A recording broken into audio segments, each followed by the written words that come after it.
şəhid anasıyam. 2 evladım vardı həyatda. Ümidim, çırağım 2 evlad idi.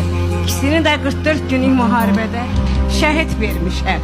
Prezidentimiz yumruğunu belə tutanda bilin analar 3000 şəhidin yumruğuydu yerə vurduğu. 3000 şəhidin yumruğuydu. Çünki 3000 şəhid olmasaydı bizim o torpaqlar alınmazdı. Hamısı canından əziz bilən vətənini qorumağa getdilər. Öz canlarını vətənə fəda elədilər. Allah şəhidlərimizin hamısını yeri cənnət elədi.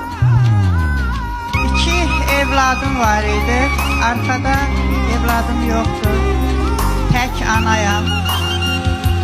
27'si günü ikisi de eyni günde şehit olur. 28'i günü balalarımın ikisini de torpağa dəfn elədik.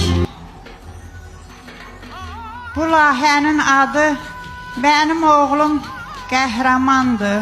Mən də deyirəm ki, mənim oğlanlarım qəhrəmandır. Elə qəhrəman oğlanların anasıyam mən." Mən fəxr edirəm öz 2 balamla ki, mənim övladlarım vətəni seçdilər. Vətənə layiqli övlad yetişdirmişəm. Həmişə də fəxr edirəm öz 2 balamla.